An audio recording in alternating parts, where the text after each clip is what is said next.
창세기 42장 26절에서 38절까지 말씀입니다.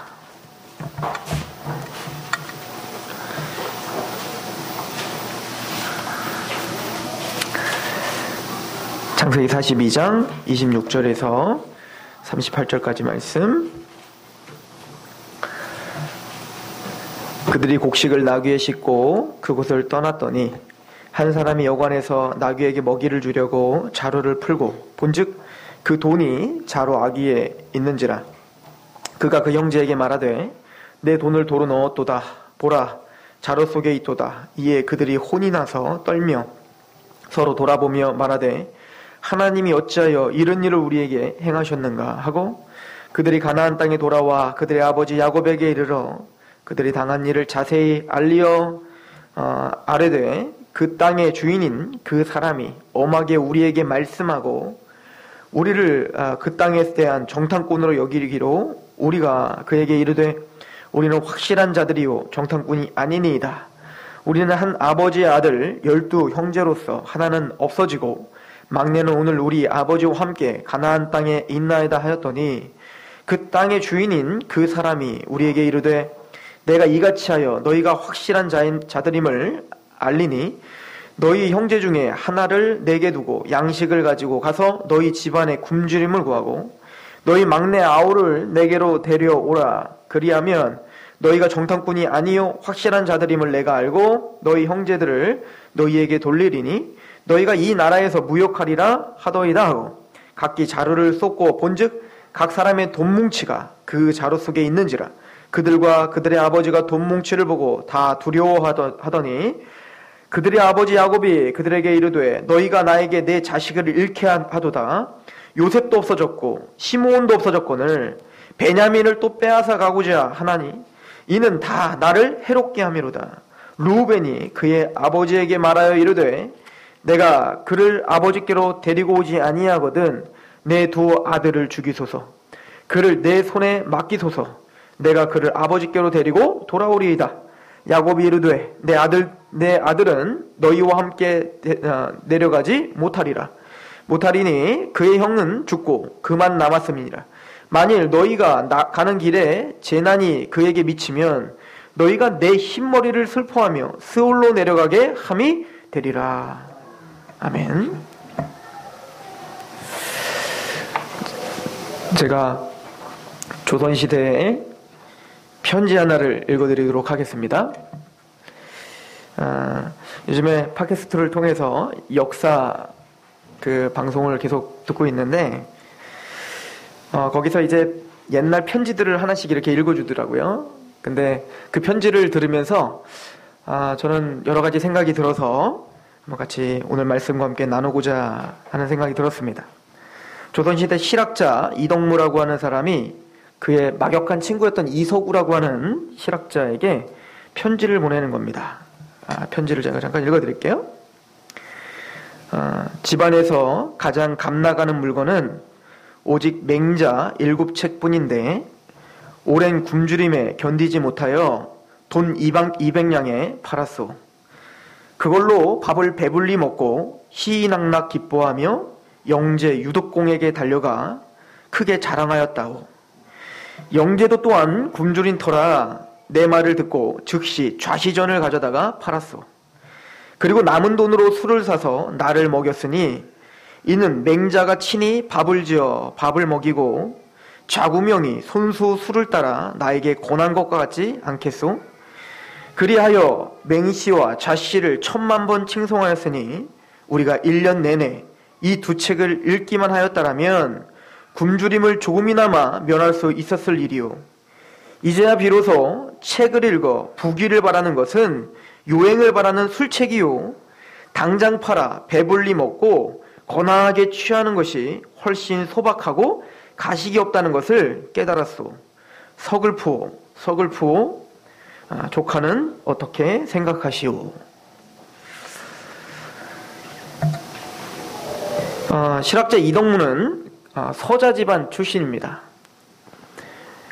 그리고 영제 유독공이라고 하는 이 실학자 또한 서자 집안이에요. 그러니까 아무리 책을 읽고 아무리 그 맹자의 책과 자신의 책을 독파한다 하더라도 그걸로는 도저히 먹고 살 수가 없었던 것입니다. 이동무와 이서구와 박제가라고 하는 사람은 중국에 시집을 내서 사가라고 하는 칭송을 받은 사람들입니다. 즉 이런 역사들을 보면요, 정말로 고전이죠. 또 어떤 원리가 있어요. 원리대로 살고 고전대로 살고 정말로 바르게 살려고 하는 사람들에게는 이 불합리한 세상이 그를 그렇게 녹록하게 내버려두질 못해요. 항상 고달프고 서글프고 외로운 싸움이 있더라는 겁니다. 그 반면에 탐과 놀이들과 어떤 그 기본적인 원리를 파괴해버리고 내 욕심과 이기적인 마음대로 사는 사람들은 참 너무나 잘 먹고 잘 사는 시대가 어찌 보면 우리가 살고 있는 이 불합리한 시대인 것 같습니다. 오늘 우리나라 역사만 봐도 예를 들어서 일제시대 때 독립운동을 하고 자기 전 재산을 다 털어서 독립운동을 해서 8.15 광복을 했을 때 정말 자신의 모든 전 재산을 다 털어 자신의 목숨까지 내던졌던 그 독립 유공자들과 이 많은 사람들은 다 가난하게 됐죠. 그러나 일제와 손을 잡고 그렇게 매국노와 같이 그렇게 살았던 사람들은 지금까지 떵떵거리며 사는 거예요. 이걸 정리하려 하지 못하는 우리는 그런 불합리한 시대에 살고 있습니다. 예수님을 믿고 구원을 받고 하나님 말씀대로 살고 그 말씀의 원리대로 살면 잘 먹고 잘 살고 더 잘 돼야 되는데, 그러면 우리가 좀 힘이 있고 뭔가 재미있을 텐데 하나님의 원리대로 정말 고지식하게 그렇게 따라가는 사람들에게 사실은 더 많은 고난과 핍박이 있는 것을 우리는 봅니다. 오늘 이 야곱의 삶은 우리로 하여금 또 한 번 한숨을 짓게 합니다. 요셉이 이제는 그 애굽의 총리 대신이 되어서 그 땅의 주인이라 칭호를 받죠. 그래서 오늘 형제들이 그러잖아요. 그 땅의 주인이라고 하죠. 그러니까 모든 통제권과 권세들은 그 요셉. 그러나 그 요셉이 총리가 됐다는 것은 지금 야곱과 그 형제는 꿈에도 상상을 못한 일이에요. 그러니까 우리가 야곱의 입장에 서서 한번 생각해 보자는 거예요. 야곱은 도대체 무슨 죄를 그렇게 져가지고 그의 삶 전체가 이렇게 힘이 드냔 말입니다.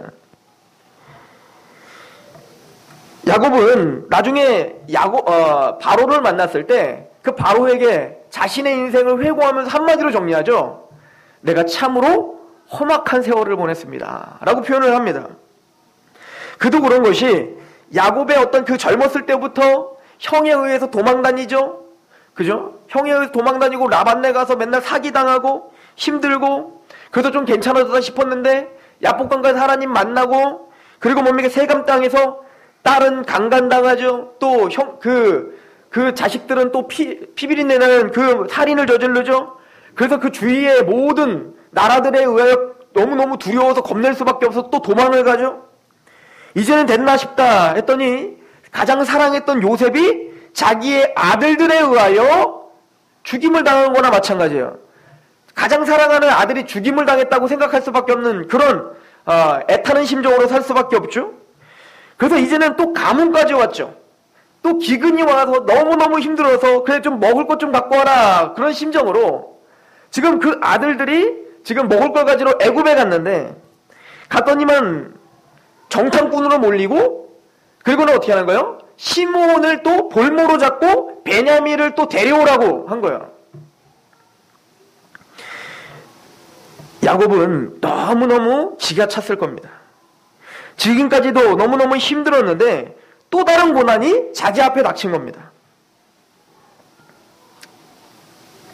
시편 119편은 73편부터 73절부터 보면 이건 야곱의 어떤 고통뿐만 아니라 믿음의 사람들의 고통이기도 합니다. 시편 119편 73절.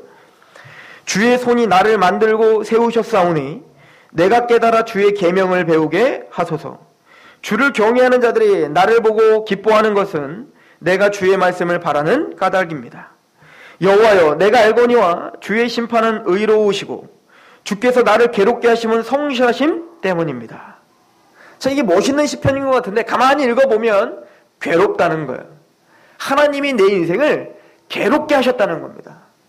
근데 이 시편 기자, 즉 하나님의 백성은 하나님의 그 괴롭게 하시는 그 고난을 통과하면서 그 괴롭게 하심은 하나님이 능력이 없어서가 아니라 하나님이 지혜가 없어서가 아니라 하나님이 성실하기 때문입니다 라고 고백하고 있더라는 거죠.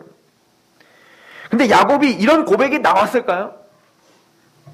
여러분들은 이런 고난 앞에 이런 고백이 나옵니까? 하나님 참 성실하십니다. 이렇게는 할 수 있겠죠. 참 성실하십니다. 이렇게는 할 수 있겠지만 정말 진심으로 하나님 정말 찬양합니다. 하나님 너무 성실하셔서 나를 지금 인도하시는군요. 어느 누가 그렇게 이야기할 수 있겠냐 말입니다. 그런데 더더욱 하나님의 말씀은 신약은 더해요. 야고보 사도는 우리에게 이렇게 말합니다. 야고보 1장 2절 얼마나 단호하게 얘기하시는지 보십시오. 내 형제들아 너희가 여러 가지 시험을 당하거든 온전히 기쁘게 여기라. 너무 잔인하시한 거 아닙니까? 이는 너희의 믿음의 시련이 인내를 만들어내는 줄을 너희가 알미라. 너희가 알지 않냐?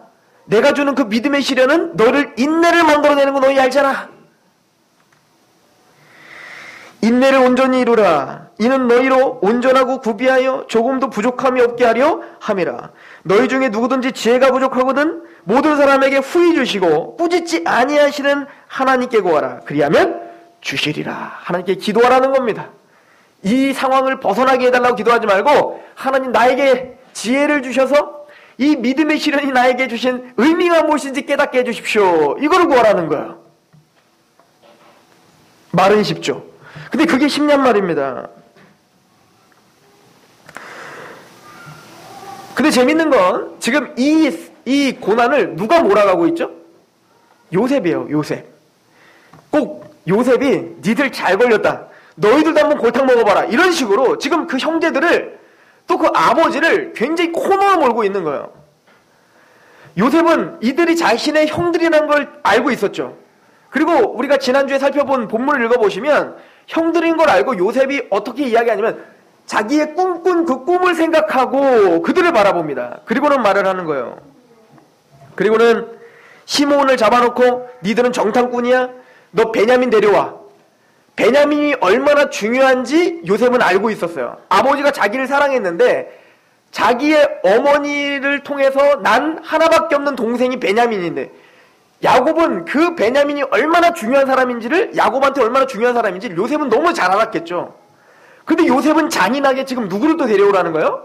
베냐민을 데려오라는 겁니다. 그러니까 요셉은 시험하고 있는 거예요. 자기 형들과 그 이스라엘을 시험하고 있는 것입니다. 이런 고난과 고통 앞에 그 형들은 이스라엘은 자신의 죄됨을 깨닫게 됩니다. 창세기 42장 우리 22절을 한번 보실래요? 창세기 42장 22절 루벤이 그들에게 대답하여 이르되 내가 너희에게 그 아이에 대하여 죄를 짓지 말라고 하지 아니하였더냐? 그래도 너희가 듣지 아니하였으므로 그러므로 그의 피값을 치르게 되었도다. 지금 자신들이 지금 베냐민을 데려와라 그리고 시몬을 잡아놓고 막 그러니까 르우벤 첫째 그 형이 원래는 요셉을 살리려고 했었잖아요. 그런데도 막 막무가내로 팔아넘긴 거잖아요. 그러니까 르우벤이 그때서야 막 하소연하는 거예요. 그러길래 요셉 살리자고 했잖아. 그 죄값을 우리가 받는 거야. 그게 뭐예요? 자신들이 행했던 일들을 다시 상기시키게 된 거예요. 요셉의 지금 몰아가는 코너로 몰아가는 것을 통해서 이스라엘은 자신들이 행했던 그 죄악들을 다시금 되짚으며 자신의 인생을 돌아봐야 되는 시점이 된 것입니다. 게다가 이 요셉은 자루에다가 돈뭉치를 넣는 거예요. 그리고 나중에 가는 길에 오늘 본문에 봤더니 어떻게요? 자루를 탁 털어봤더니 뭐가 나와요? 돈뭉치가 나온 거죠. 이젠 죽었다요. 지금 애굽의 그 주인인 그 총리가 지금 게다가 볼모로 잡아놓고 시몬을 볼모로 잡아놓고 어쩌든 꼬투리를 잡으려고 지금 정탐꾼의 꼴투리를 잡으려고 지금 하고 있는데 자신의 자루에 요셉이 집어넣은 거죠. 거기에 뭐가 들어있어요? 돈뭉치가 들어있는 겁니다. 끝난 거예요. 이들은 이제 죽었다라고 고백하는 겁니다. 죽음의 공포로 완전히 몰아간 겁니다. 그 창세기 42장 35절을 보시면 각기 자루를 쏟고 본즉 각 사람의 돈뭉치가 그 자루 속에 있는지라 그들과 그들의 아버지가 돈뭉치를 보고 어떻게 다 두려워하더라. 너무너무 두려운 거죠.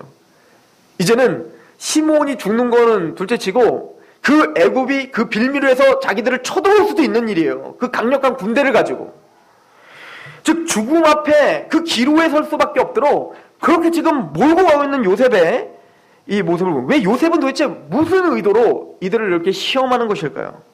어찌 보면 오늘 본문이 키워드가 바로 그건 거예요. 요셉이 어떤 의도로 이 형들을 지금 시험하고 있는 것인가.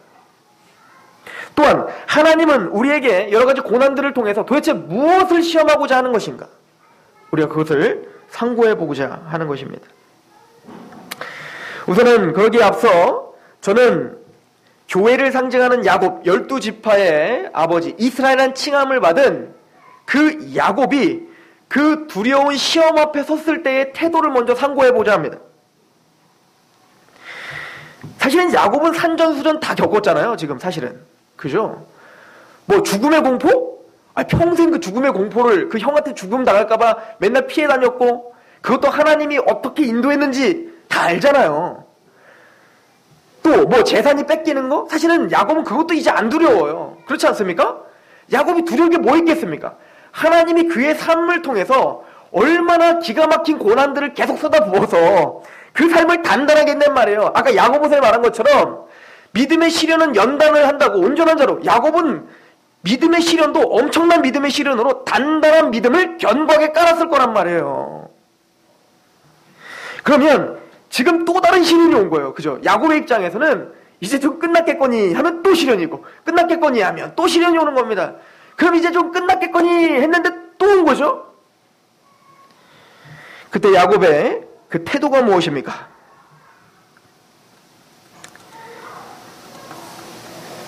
우리 창세기 42장 36절을 보시면 야곱이 어떠한 태도로 지금 이 시련을 맞고 있는지 보게 됩니다.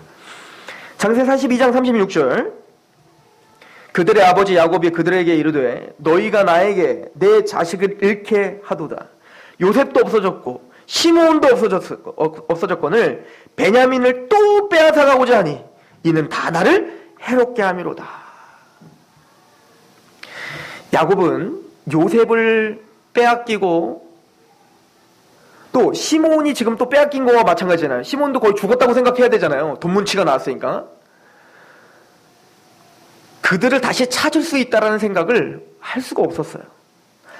그 고난과 고통은 야곱에게 깊은 상처를 안겨다 줬습니다.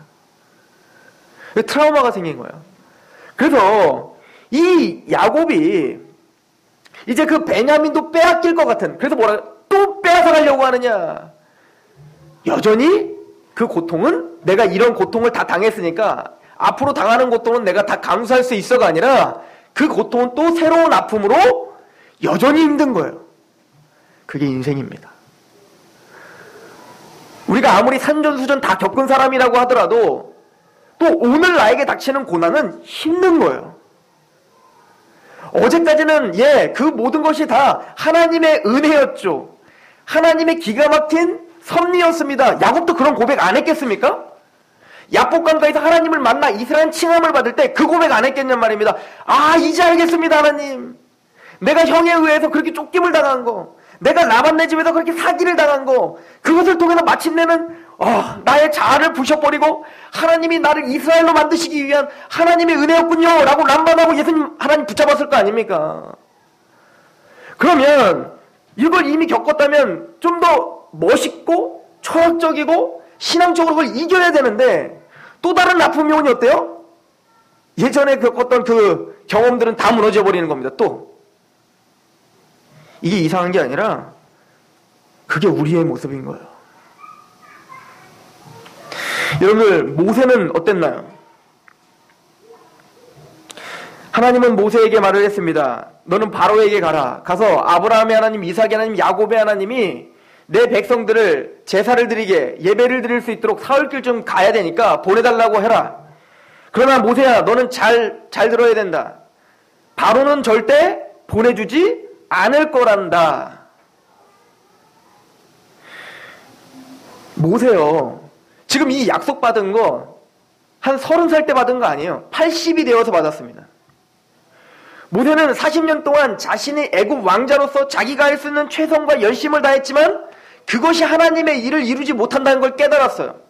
그 40년 광야의 훈련을 받았단 말입니다. 누구보다 모세는 가장 낮아지는 훈련을 받은 사람인 거예요. 40년의 그 긴 고난에 그 광야의 시절을 보냈어요. 게다가 나 하기 싫습니다 라고 했지만 하나님은 그를 설득해서 마침내 하나님의 종으로 만들어버리죠. 그런 모세입니다. 그런 모세인데도 바로에게 갔습니다. 그랬더니 바로가 어때요? 하나님 정말 말씀대로 보내기를 거부하고 그 이스라엘 백성들에게 더 큰 고난을 준 겁니다. 모세가 어떻게 반응합니까? 예, 하나님 말씀대로 정말 그렇던데요? 역시 하나님은 탁월하십니다. 다 알고 계셨군요. 하나님은 능력자이시기 때문에 이 모든 것들을 뚫고 헤어나올 수 있는 지혜가 있는 줄 믿습니다. 이렇게 믿고 신뢰하지 않았고 바로 하나님 앞에 원망했습니다. 출애굽기 5장 22절. 모세가 여호와께 돌아와서 아뢰되 주여 어찌하여 이 백성이 학대를 당하게 하셨나이까? 어찌하여 나를 보내셨나이까? 내가 바로에게 들어가서 주의 이름으로 말한 후로부터 그가 이 백성을 더 학대하며 주께서도 주의 백성을 구하지 아니하십니다. 하나님 말씀대로 했다가 괜히 더 고난만. 하나님 말씀대로 살았더니 그냥 더 힘들어졌네요, 하나님. 그리고 하나님을 원망을 하는 거죠. 하나님은 왜 그 애굽의 바로의 마음을 강팍하게 하셔서 어찌 보면은 강팍하게 될 때마다 누구가 고난을 받는 거예요? 이스라엘이 고난받는 거고 모세가 고난받는 거란 말입니다. 근데 왜 하나님은 그들에게 이 고난을 허락하시고 왜 그걸 시험하셨냔 말입니다. 그 답을 출애굽기는 명확하게 설명해주고 있습니다. 출애굽기 10장 1절입니다. 출애굽기 10장 1절. 여호와께서 모세에게 이르시되 바로에게로 들어가라. 내가 그의 마음과 그의 신하들의 마음을 완강하게 함은 나의 표징을 그들 중에 보이기 위함이며 내게 내가 애굽에서 행한 일들 곧 내가 그들 가운데서 행한 표징을 내 아들과 내 자손의 귀에 전하기 위함이라. 너희는 내가 여호와인 줄을 알리라. 하나님이 하나님 되심을 알게 하는 방편이었다는 거예요.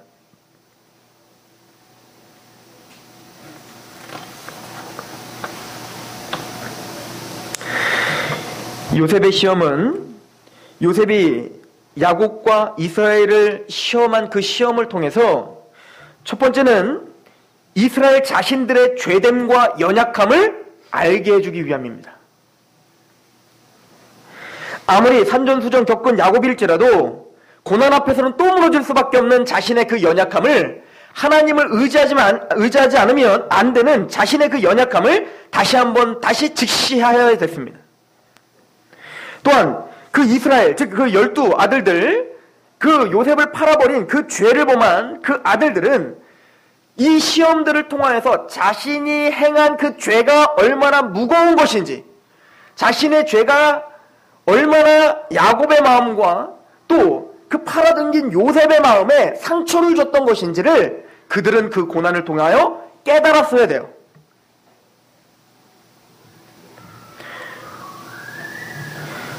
우리는 이 스토리의 결론을 압니다. 이 형제들이 이제 완전히 죽음의 문턱까지 섰을 때, 그죠? 지금 이게 끝이 아니에요. 요셉의 시험은 여기가 끝이 아닙니다. 더 막중한 시험들을 계속 주죠. 그래서 베냐민을 데리고 뭐 다 갔어요. 다 갔을 때 이제 누구를 잡아요? 베냐민을 잡아놓잖아요, 또. 그래서 이제는 완전히 죽었구나. 모든 소망이 끊어졌구나. 이제는 죽음밖에 없구나. 라고 하는 절체절명의 위기까지 누가 몰고 가냐면 바로 요셉이 몰고 가다가 이제는 죽었습니다. 라고 하는 그 순간 누가 딱 나타나는 거예요? 요셉이 자신이 요셉임을 보여주죠. 그리고 요셉은 이렇게 형들에게 이야기합니다. 잘하는 얘기죠. 창세기 45장 5절입니다. 당신들이 나를 이곳에 팔았다고 해서 근심하지 마소서, 한탄하지 마소서. 하나님이 생명을 구원하시려고 나를 당신들보다 먼저 보내셨나이다. 이 땅에 2년 동안 흉년이 들었으나 아직 5년은 밭갈이도 못하고 추수도 못할지라 하나님이 큰 구원으로 당신들의 생명을 보존하고 당신들의 후손을 세상에 두시려고 나를 당신들보다 먼저 보내셨나니 그런즉 나를 이리로 보낸 이는 당신들이 아니요 하나님이시라. 하나님이 나를 바로에게 아버지로 삼으시고 그 온 집의 주로 삼으시며 애굽 온 땅의 통치자로 삼으셨나이다. 걱정하지 마십시오. 당신들을 해하지 않습니다. 나를 해했다고 해서 두려워도 하지 마십시오. 그것은 당신들을 구원하기 위한 하나님의 은혜요 구원의 방편이었습니다. 이걸 설명합니다. 그러면 끝내는 이렇게 용서해 줄 거면서 요셉은 왜 굳이 시험을 했어야 됐을까요? 구원은 구원이고 자신들이 어떠한 상황에서 구원받은 건지를 명확하게 알려줘야 됐기 때문에 그런 거예요. 자신들이 요셉을 팔아낸 게 그 죄값이 얼마나 큰 것인지, 그래서 그것이 얼마나 큰 상처가 됐고 얼마나 큰 희생을 감수한 구원인지. 그렇겠죠? 이스라엘이 구원받는 것은 사실은 지금 얘네들이 뭐 한 것도 없는데 요셉의 은덕으로 구원받는 것뿐이 아니에요. 그죠? 얘네들 원래 흉년으로 다 죽어야 되는 거예요. 이스라엘은. 얘네들이 뭔가 잘해서가 아니에요. 뭔가 이뻐서도 아니에요. 이 이스라엘 백성들이 구원받는 이유는 요셉이 총리가 되어서 요셉의 은덕으로 그들은 사는 거예요. 새로운 생명을 얻는 겁니다.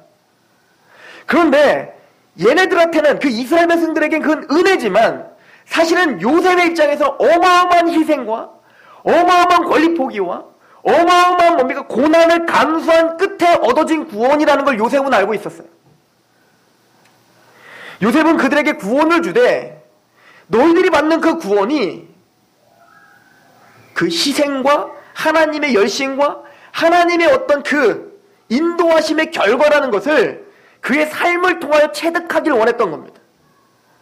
그래서 그 시험을 통해서, 잠시 잠깐의 시험을 통해서 그 이스라엘 그 형제들이 자신의 죄를 다시 한번 깨닫고, 그래 사실은 우리가 이렇게 코너로 몰리는 것은 저 애굽 저 총리가 나쁜 놈이 아니라 우리 죄값을 받는 거야 라고 스스로 자신의 죄를 입으로 시인할 수 있게 만들어버린 거예요.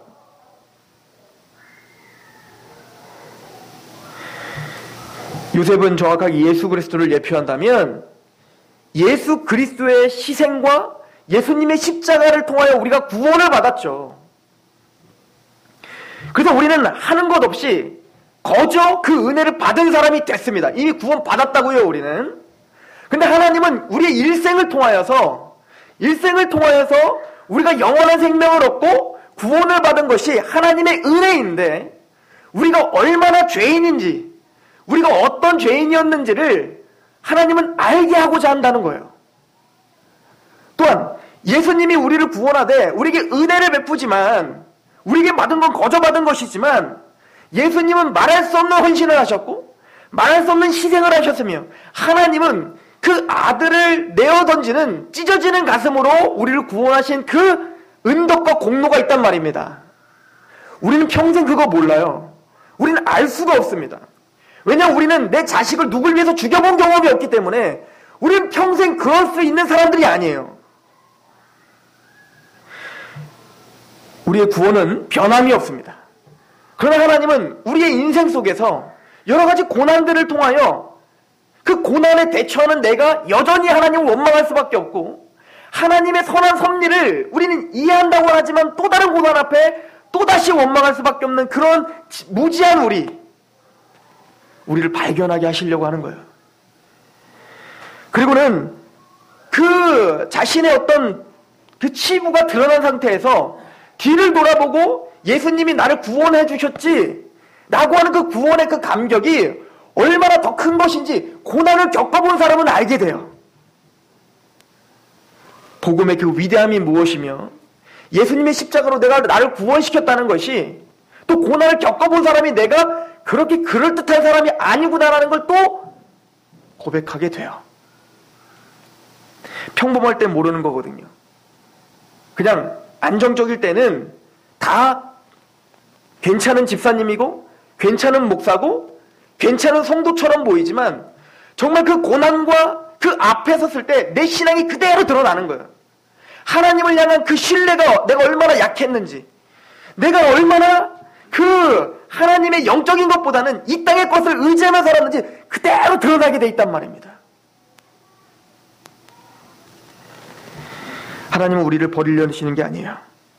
하나님은 우리를 천국 갈 준비를 시켜주고 계시는 것입니다. 우리가 구원받은 것이 얼마나 극적이며 얼마나 감격적인 은혜인지를 우리 전 삶을 통하여 배우게 하실 것입니다. 히브리서 5장 14절은 아주 중요한 말을 합니다. 단단한 음성한 자의 것이니 그들은 지각을 사용함으로 연단을 받아 선악을 분별하는 자들이다. 그렇게 하나님은 하나님의 백성들을 지각을 사용하여 연단을 받게 합니다. 하나님의 말씀을 알고 하나님을 알게 하고 그 연단을 받게 해요. 고난을 통과하게 하고 시련을 통과하게 하면서 자신의 치부도 보고 자신의 죄성도 보고 연약함도 보고 그럼에도 불구하고 하나님이 우리를 다시 구원해 주시는 또 우리에게 보호해 주시고 또 은혜를 베푸시는 하나님의 지혜를 발견하게 합니다. 그렇게 우리는 선악을 분별하며 성장하는 것입니다.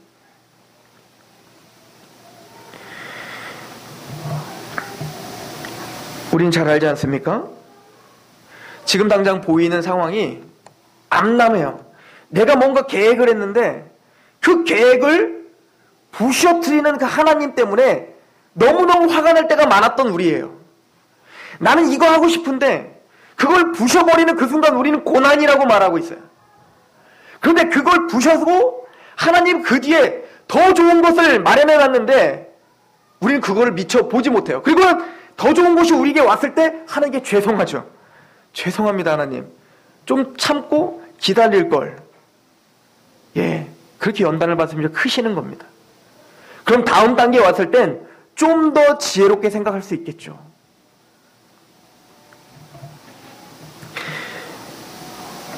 야곱은 참 많이 변하지 않았어요. 야곱이 처음 하나님의 택함을 받고 지금 이제 말년까지 왔는데도 불구하고 야곱에게는 참 많은 것이 변하지 않았다는 걸 성경이 말해주고 있는 듯합니다. 여전히 고난 앞에 그 대처하는 그 태도가 변화되지 않았고 그럼에도 불구하고 하나님은 야곱을 마침내 이스라엘답게 만드시고야 많은 그 하나님임을 설명해주고 계십니다.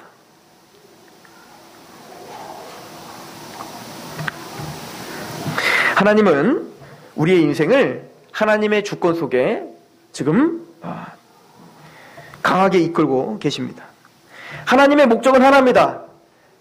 마지막 우리의 열매를 받았을 때, 최종적인 열매를 받았을 때 우리의 눈물을 닦아주시면서 그때 하나님을 정말 가장 감격스럽게 찬양하게 만드시는 게 하나님의 목적입니다. 우리는 그 과정 중에 살고 있는 것뿐이에요. 우리는 그 목적을 이 땅에서 발견할 수 없습니다. 과정일 뿐인 거예요. 우린 다 과정이에요. 지금은 여러분들이 당하는 그 고난이 힘들고 암담해 보일지라도 예수님을 만나는 그날, 얼굴과 얼굴을 대면하는 그날은 정말 이 땅에서 일어났던 일 아무것도 아님을 깨닫게 되실 겁니다. 그래도 이 땅에서도 좀 그러고 싶잖아요. 그죠? 다 그래요. 제가 예전에 중학교 때 정말 좋아하던 여자애가 있었어요. 근데 그 아이를 굉장히 좋아했었는데 우리 학교에 굉장히 등치가 크고 핸드볼부예요. 핸드볼부. 게다가 제가 키가 그때 150 뭐 그랬을 텐데 그 남자의 키는 거의 180이에요. 중학생이. 그러니 뭐 제가 막 게임이나 되겠습니까? 근데 그 녀석이 내가 그렇게 좋아했던 여자를 막 욕하는 거예요. 내 앞에서. 막 험담을 하는 겁니다. 모욕을 주는 겁니다. 지금 생각하면 막 까짓거 그때 한 번 좀 대들어서 내가 의도 터지더라도 그 아이의 명예를 위해 내가 좋아하는 그 아이의 명예를 위해서 그냥 힘껏 그냥 주먹을 날렸으면 좋았을 텐데 그때 저는 비굴하게 어떻게 했을까요? 예, 그렇게 했다고요. 전혀 대들지를 못했다고요. 여러분들 웃을 일이 아니에요. 여러분들 같으면 정말 대들 수 있겠어요 그거? 못 대든다고요. 근데요 다 지나고 보니까 지금 다 커서 보니까 그거 아무것도 아니었어. 조금 두드려 맞는 거 아무것도 아니었던 거야. 지금 생각하면 그냥 한번 덤빌걸. 내가 너무 너무 나약해 보이는 거예요. 그냥 눈 감고 한번 그때 덤빌 거야. 내가 두드려 맞았어도 지금 얼마나 영광스러울 거야. 그래, 나는 사랑하는 사람을 위해서 그렇게 덤빌 수 있는 뭔가 있는 사람이야. 그런 어떤 그 자부심이 있을 텐데, 그때는 그 현실 앞에 전혀 그러지 못하는 겁니다. 주의 나라에 갔을 때 우리는 많은 후회들을 하게 되실 거예요.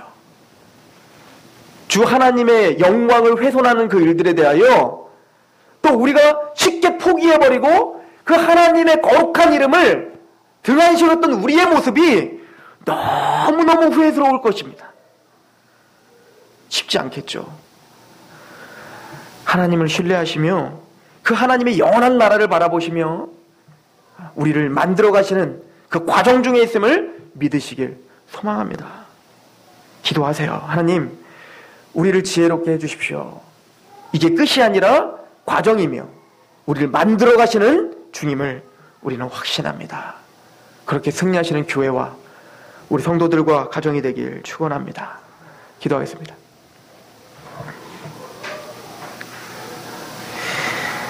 하나님, 불합리해 보이는 이 시대를 우리는 살아가고 있고 하나님의 복음을 갖고 있는 사람들이 항상 좋은 일만 있으면 좋겠건만 그러지 못하는 삶을 우리는 또 살고 있습니다. 아버지, 그럼에도 불구하고 우리가 하나님 앞에 감히 기도합니다. 주여, 우리의 생각을 붙잡아 주시옵소서. 우리의 마음을 붙잡아 주시옵소서. 하나님을 영화롭게 하고 하나님을 거룩하게 한다는 그 사명이 다시 한번 타오르게 하시옵소서. 야곱을 이스라엘답게 만드시는 하나님의 은혜를 우리에게도 부어주시고 떠난 그 고난 중에 힘들어하는 그 성도들의 마음을 위로하시며 또 다시 일어날 힘을 허락하여 주시고 또 다시 힘있게 싸울 능력을 허락하여 주옵소서.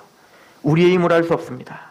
성령님, 그 복음을 알게 하시며 복음 앞에 우리를 겸손케 하옵소서. 예수 그리스도의 이름으로 감사하며 기도합니다. 아멘. 찬양할까요?